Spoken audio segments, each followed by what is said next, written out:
here on the Curtain House. Good morning, Mr. Trump. Good morning. Good to have you here. Good nice to be with you. Yeah, it's great to see you again. Every Monday and in the old days. Just like Mike Huckabee, I'm wearing my Donald Trump tie today. That's a very good tie. That's beautiful. I love doing the Mondays, but a lot of people don't realize the only reason we're not doing it is because you're not allowed to do it if you're running for office. Else you'd still do it. Oh, we would still be doing it. Yeah, sure. We'd be still having fun. Well, the good thing is we're able to talk to you from time to time. You should drop by and you run for president. A couple of nights ago in suburban Washington, a bunch of Republican campaign people got together to figure out what to do about the debates because they felt that there was such media bias in the CNBC debate. They had to do something about it going forward. Some letter was produced with some demands or something like that.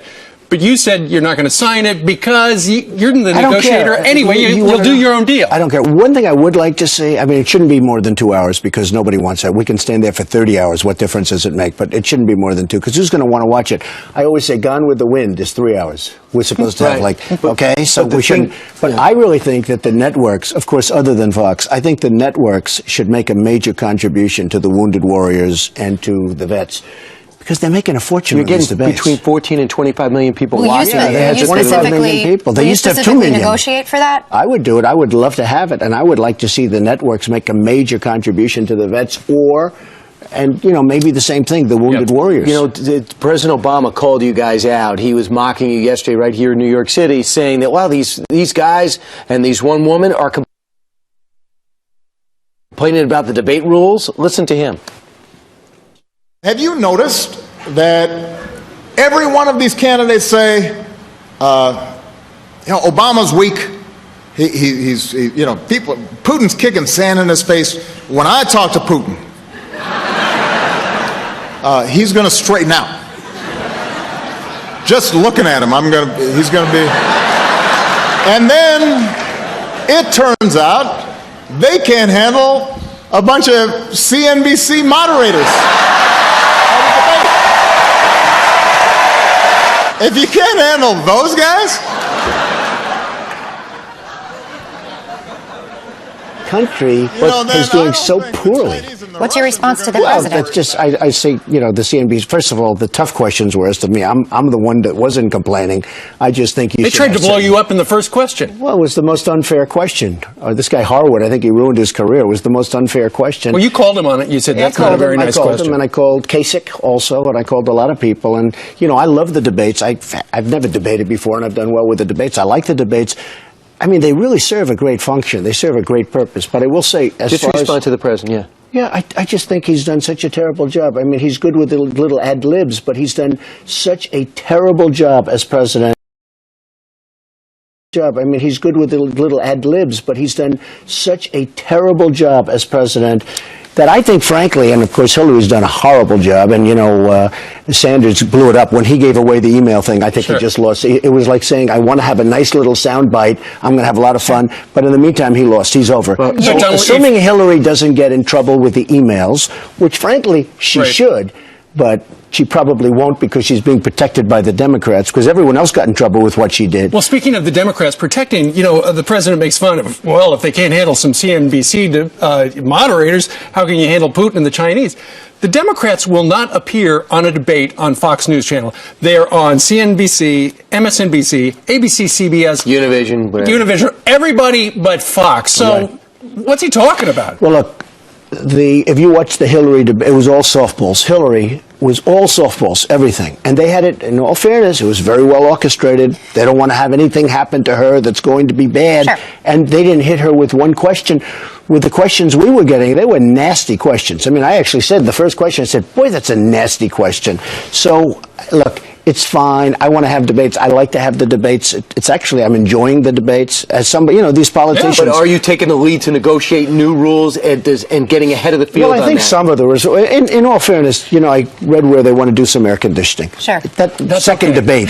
Can I be honest? That second debate. The room was 100 degrees out. If we were sitting there, and a couple of them were melting. I was looking at some of the candidates; they were melting. Mr. Trump, let me ask you about taking the lead, because right now there's a new national poll out, Wall Street Journal, NBC poll, that puts Ben Carson, for the first time since June, someone's ahead of you. He's at 29%, you're at 23%. How do you look at this challenge, and what is your next move to get back on top? Well, I like Ben, but Ben can't do the job. I mean, there's no question about it. He can't do the job. He's not going to be able to negotiate with China. It's not his thing. He doesn't do that because it's not his thing. It's not in his wheelhouse. He's never done it before, and I don't think it's meant for him.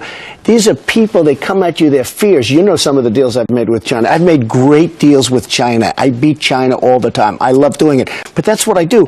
Our trade deals are a horror. Our military is a mess. You don't think Ben Carson can do that, rise to the occasion? I don't think he can. No, I don't think he can do that. I think he cannot make deals with China. I think he cannot make deals with Japan. If we don't start taking back our jobs, if we don't start taking back our money, our finances, our base from China, we are in a situation which I don't think is recoverable. Right. And I will do such a job. I have Carl Icahn lined up. I have the greatest people in the world lined up. What do you think it is about Ben Carson that a lot of people are going, Mom, there's something about him? I really don't know. I think he's a nice person. I like him. But I don't really understand it now. He's an outsider. He's an outsider like you. An Iowa poll, in all fairness, 10 minutes ago just came out, PPP, and I'm leading in Iowa. You are. And you weren't last week. I wasn't last week. And this was done after the debate. This was done actually a little bit before the debate.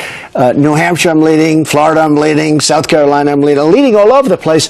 So this is fine. Right. I mean, those early states. And you've already let out an immigration plan, a tax plan, and now you have a $300. Well, Ben is weak on immigration. Let me give you an example. Ben is very weak on immigration. He's very weak. I'm very strong on immigration. And Rubio is horrible on immigration, as far as Rubio is concerned. So it's a. These are some of the things that are contained in your brand new book. We're going to talk about it. Donald Trump is not going anywhere. He's got this new book. It's called, is it better than Art of the Deal? That's the big question. It's called Crippled America: How to Make America Great Again. More with Donald Trump in 2 minutes. You're watching Fox and Friends live from New York. Well, the name of the book is Crippled America: How to Make America Great Again. A lot of this Donald Trump talks about in the stump speech that rocketed him to the top of the polls, and Donald Trump is our guest again. Yeah, Donald, will you explain the look on because it's the first story. You are almost grimacing on the cover of the book. The meanest, worst picture. And, Simon & Schuster, who did the book, they came and they said, we want the most beautiful picture. And they sent up this wonderful photographer. He took these beautiful pictures where I'm smiling and happy and beautiful,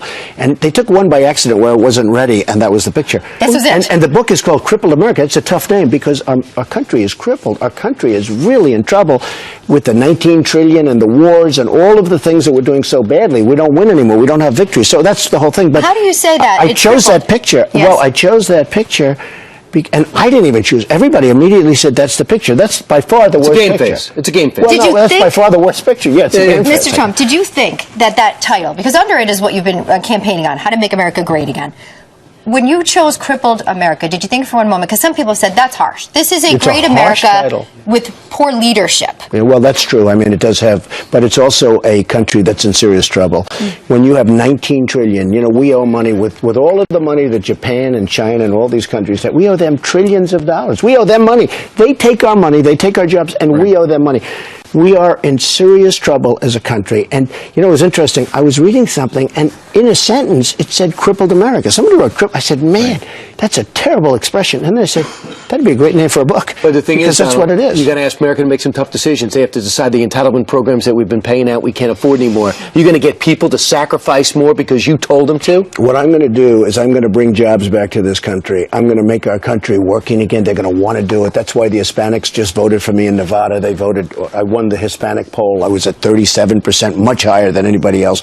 We're going to bring jobs back to the country. We're going to make the country rich again, and we're going to be able to afford the entitlements. Because I don't want to do that. I'm not cutting Social Security. People are going to cut Social Security, cut Medicare. You're going to grow away out of it. Carson wants to cut Medicare. I think that's the end of his campaign. But he wants to abolish. He wants to get rid of Medicare. To me, that's the end of his campaign. That's a program that actually works. He wants to graduate from health savings accounts.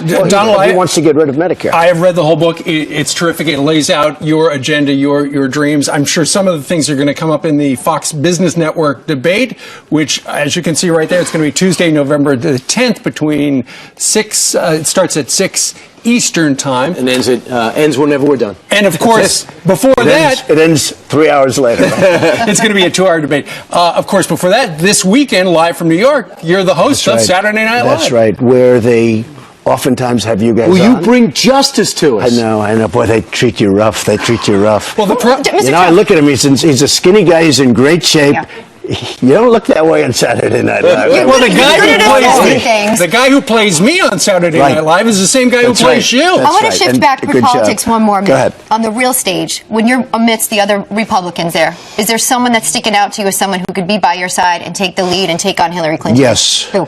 I don't want to say. Come on. I want to win. You know what I want to do? I want to win. We're going to make the country great again. I want to make this country better than ever before. So wait a minute. The But headline I is never you've got a like- vice president in mind. No, on I that have stage? somebody. I think I have 2 or 3 people that I have a lot of respect for that I really think could be really good. But I don't like to talk about that Okay. until I win. I want to win. Okay. Right. We're going to make the country great Respect again. it. I'm going to pick somebody. You're going to be happy with that person. But and- there are some good people up there. And he's got another book out along with the Bible. This could be number 2 or 3. Bible's number 1. Bible's definitely number 1. It's out today. It's going to be a bestseller. Crippled America by Donald Trump.